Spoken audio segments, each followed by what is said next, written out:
Hello, मैं सौरभ लोधी। इस video को देखने सुनने वालों को प्रणाम, सत श्री अकाल, नमस्ते। ये वीडियो है द केरला स्टोरी के कारण उपजे राजनीतिक विवाद पर। जब से केरला स्टोरी रिलीज़ हुई है या उसका प्रमोशन किया जाने लगा है सोशल मीडिया पर या मीडिया के ऊपर, तब से ईमान के पक्के मुसलमान, सेक्युलर कामपंथी और शरिया कोर्ट के मियाँ लॉर्ड बहुत परेशान हैं। द केरला स्टोरी के विरोध के लिए सबसे आगे वही लोग हैं जो कहते हैं कि हम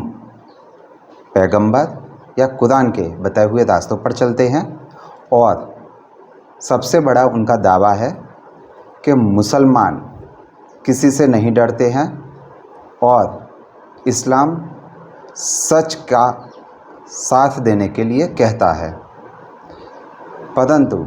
जब से द केरला स्टोरी रिलीज़ होने की नौबत आई है, उसका प्रमोशन शुरू हुआ है, तब से सबसे ज़्यादा जो लोग परेशान हैं वो मुस्लिम लोग हैं, और उनका साथ देने के लिए सेक्युलर, कामपंथी, नमाजवादी, लिबरल उनके साथ में खड़े हुए हैं। वैसे देखा जाए तो द केरला स्टोरी में जो कहानी दिखाई गई है वो कहीं से भी वास्तविकता से दूर नहीं लगती है। ये हकीकत में हिंदू भारत में हो या विदेश में गैर मुस्लिम हो, वो मुसलमानों के द्वारा इसे भुगत चुका है। कहते हैं कि जब जब मुसलमान नंगा होता है तब तब देश में दंगा होता है, और ये किसी ने और दूसरे ने नहीं, मैंने कहा है। और अभी वो हिंदू सामने नहीं आए हैं जो हत्या, बलात्कार की धमकियों के कारण चुप हैं, पुलिस में नहीं गए हैं, या राजनीतिक असहयोग की वजह से या शर्म की वजह से चुप हैं। उनका आंकड़ा शायद जो 32,000 है उससे कहीं ज़्यादा है, क्योंकि यदि हम ब्रिटेन के उस आंकड़े की बात करें जिसमें कहा गया है कि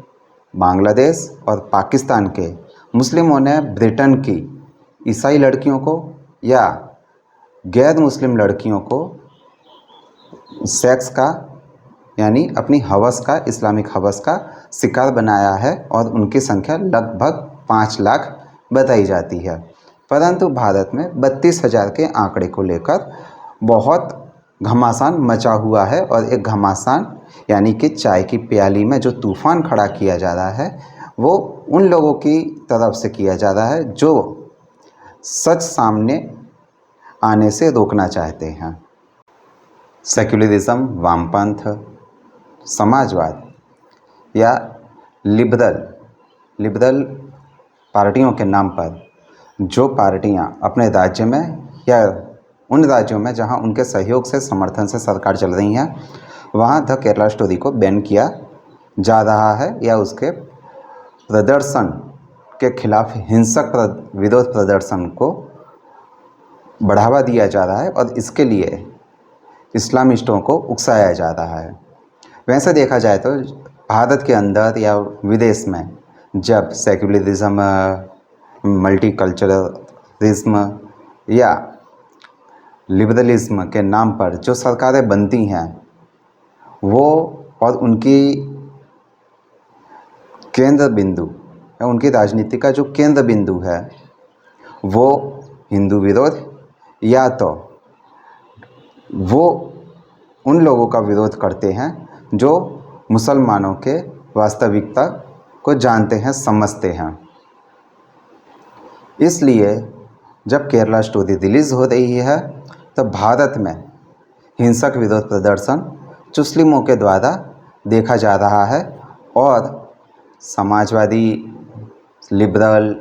कामपंथी, सेक्युलर सरकारों के राज्य में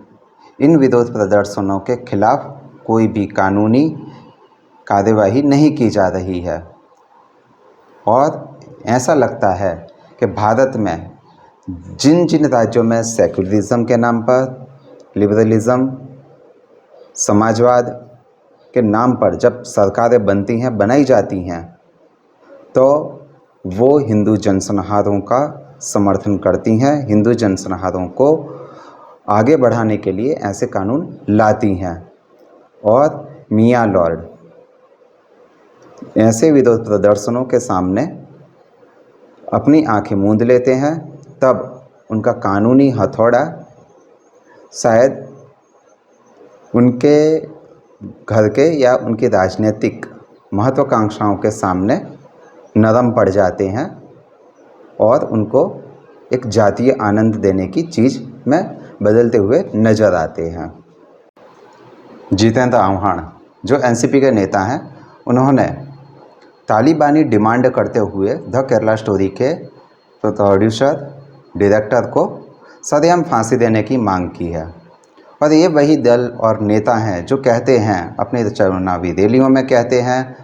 अपने राजनीतिक बयानों में कहते हैं, संसद में कहते हैं कि सरकार को चाहिए कि लोगों में जागरूकता बढ़े। परंतु जब ये जागरूकता सामाजिक, राजनीतिक या धार्मिक तरीके से हिंदुओं में बढ़ती हुई दिखाई देती है, तो यही दल सबसे ज़्यादा डर जाते हैं और इनको हिंदुओं की बढ़ती हुई जागरूकता नफ़रत में बदलती हुई नज़र आती है। अर्थात ये लोग हिंदुओं की बढ़ती हुई जागरूकता को रोकने के लिए नफ़रत, आतंकवाद जैसे शब्दों का इस्तेमाल करते हैं। द केरला स्टोरी के विरोध ने बता दिया है कि भारत में हिंदुओं की सामाजिक, राजनीतिक, धार्मिक जागरूकता इस्लामिस्टों को उनके मकसद में सफल होने से रोक रही है या उनके मकसद में सफल होने के लिए मुश्किलात पैदा कर रही है। जबकि देखा जाता है कि मुस्लिम सिर्फ राजनीतिक साजिशों या आपराधिक षड्यंत्रों को अंजाम देने के लिए सबसे ज़्यादा मेहनत करते हुए नज़र आते हैं, तैयार रहते हैं। जिस तरह से कुछ राज्य सरकारें द केरला स्टोरी के प्रदर्शन पर प्रतिबंध लगा रही हैं या द केरला स्टोरी के प्रदर्शन के खिलाफ हिंसात्मक विरोध प्रदर्शनों को मंजूरी दे रही हैं चुप रहकर, ये बताता है कि ऐसी राज्य सरकारें इस्लामिस्टों के रहमो करम पर चल रही हैं और ऐसी सरकारें संविधान और लोकतंत्र के लिए काम करने की जगह इस्लामिस्टों के एजेंडे के लिए काम कर रही हैं। ऐसी राज्य सरकारें इस्लामिस्टों के उस एजेंडे को चुप रहकर समर्थन कर रही हैं जो कहता है कि इस्लामिस्टों को भारत चाहिए पर हिंदू विहीन। इस्लाम को अच्छा बताने के लिए मुस्लिम कहते हुए नज़र आते हैं कि इस्लाम सच बोलने के लिए प्रोत्साहन देता है, सच बोलने के लिए कहता है, चाहे हमें उसके लिए अपनी गर्दनें ही क्यों ना कटवानी पड़े। परंतु विश्व में देखा जाता है, भारत में भी देखा जाता है कि जब इस्लाम की कोई सच्चाई लिखी जाती है या उसके ऊपर डॉक्यूमेंट्री या फिल्म बनाई जाती है तो सबसे ज़्यादा हिंसक प्रदर्शन और दंगा, हत्याएं और बलात्कार मुसलमान ही करते हैं और इसे ये कहकर समर्थन जुटाते हैं कि ये इस्लाम का अपमान है, ये मुसलमानों के खिलाफ साजिश है, ये चीज़ें इस्लामोफोबिया को बढ़ा रही हैं। और मुस्लिम शुक्रवार की नमाज के बाद से जब भीड़ के रूप में मस्जिदों से बाहर निकलता है तो शहरों में, मोहल्लों में, गलियों में के गांव या ज़िलों में या जहां तक हो सकता है, तो आपने देखा होगा कि पूरे देश में पत्थरबाजी करता है, आगजनी करता है, कुछ लोगों की हत्याएं की जाती हैं। यदि उनके हाथ में इस्लामिस्टों की भीड़ में यदि कोई लड़की फंस जाती है तो उसको बलात्कार कर दिया जाता है और इसे इस्लाम को बचाने के लिए दी जाने वाली कुर्बानी का नाम देकर पल्ला झाड़ दिया जाता है। आपने देखा होगा कि जब भारत में कोई ऐसी फिल्म बनाई जाती है जो हिंदुओं के ऊपर इस्लामिक या मुस्लिम अत्याचारों का बयान करती है, उसको दिखाती है, तो सबसे ज़्यादा मिर्ची उन सच्चाई के बुत परस्तों को लगती है जो कहते हैं कि इस्लाम सच बोलने के लिए कहता है, सच बोलने के लिए प्रोत्साहन देता है और उसके बाद में जो घटनाएं घटती हैं उसमें सेक्युलर, मियाँ लॉर्ड, कामपंथी, लिबरल ये सब शामिल हो जाते हैं और ये बताता है कि ये सभी राजनीतिक तौर पर इस्लामिस्टों के साथ में मिलकर भारत के अंदर हिंदुओं के जनसंहार, हत्याएं, बलात्कार, विस्थापन को अपनी राजनीतिक विचारधारा का केंद्र बिंदु बनाकर बैठी हुई हैं और इनका उद्देश्य ही यही है। और जब भारत में ऐसी चीज़ें होती हैं तो इसे मुसलमानों को, इस्लाम को बदनाम करने की साजिश करार दिया जाता है। यदि आपने देखा होगा कि द केरला स्टोरी के पहले जब द कश्मीर फाइल्स रिलीज़ हुई थी तब भी ऐसे ही विवाद किए गए थे। और इनकी बर्बरता को आप देखिए, इनकी जो मानसिक बर्बरता है उसको पहचानिए। ये लोग जो हत्याकांड, जो जनसंहार इस्लाम के नाम पर, निज़ाम मुस्तफ़ा के नाम पर मुसलमानों ने कश्मीर में किए थे हिंदुओं के, उसे काल्पनिक और झूठा बता देते हैं। और जबकि सभी को पता है कि भारत में कश्मीर के हिंदू अभी भी विस्थापितों की ज़िंदगी जी रहे हैं और कश्मीर में जो कथित जिहादी मुजाहिद थे वो अपने पाकिस्तानी प्रेमी घरवालों या पत्नियों के साथ में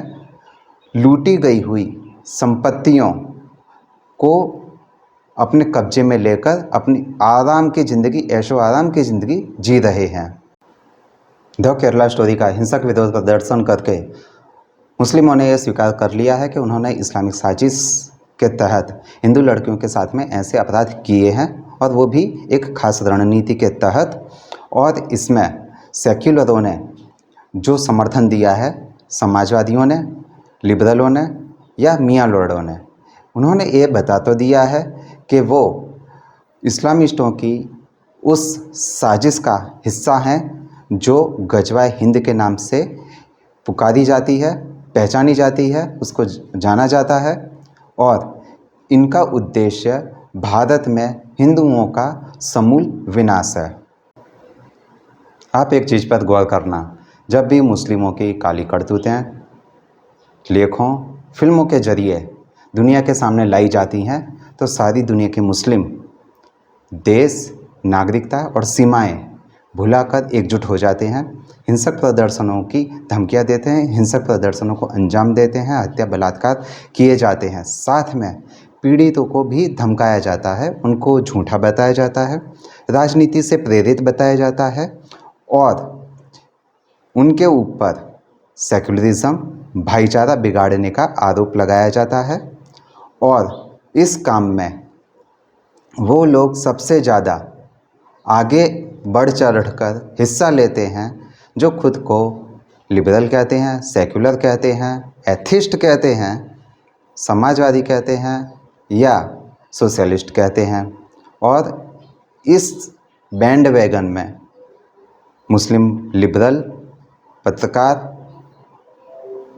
सामाजिक कार्यकर्ता, मानवाधिकार कार्यकर्ता भी जुड़ जाते हैं जो अभी तक खुद को इस्लाम की जगह इंसान के तरह बताने में गर्व अनुभव करते थे। और उनको ऐसा कहते हुए पाया जाता था कि वो सिर्फ मानवता के लिए काम कर रहे हैं और इसमें हम इस्लाम मुस्लिम या हिंदू मुस्लिम कुछ देखते नहीं हैं, करते नहीं हैं। मैं हिंदुओं को एक बात बता देना चाहता हूँ कि जब इस्लामिक आतंकवादी संगठनों को इस्लाम और मुस्लिम से अलग बताया जाता है या ये कहकर खारिज किया जाता है कि इनका इस्लाम और मुस्लिम से कोई लेना देना नहीं है, तो उस वक्त ये इस्लामिक संगठन इस्लाम की आन बान और शान बचाने के लिए सबसे ज़्यादा आगे आते हैं और वो भी खुलकर इस्लाम के नाम पर, मुस्लिमों के नाम पर ऐसे लेखकों, फिल्म प्रोड्यूसरों, डायरेक्टरों और फिल्म में काम करने वाले कलाकारों को धमकियां देते हैं। और साथ में सिनेमा घरों को के मालिकों को भी धमकियां दी जाती हैं कि यदि उन्होंने ऐसी कोई फिल्म लगाई जैसे कि the Kerala story, the Kashmir file, तो उनको खतरनाक अंजाम भुगतने के लिए तैयार रहना होगा। उनकी हत्या की जा सकती हैं, उनके घर की, परिवार की महिलाओं के साथ में दुष्कर्म किया जा सकता है। और यही चीज़ बताती है कि इस्लाम अपने आप को बचाने के लिए क्रिमिनल का सहारा लेता है,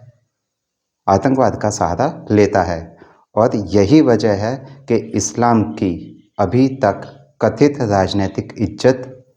और शांति बनी हुई है। धन्यवाद।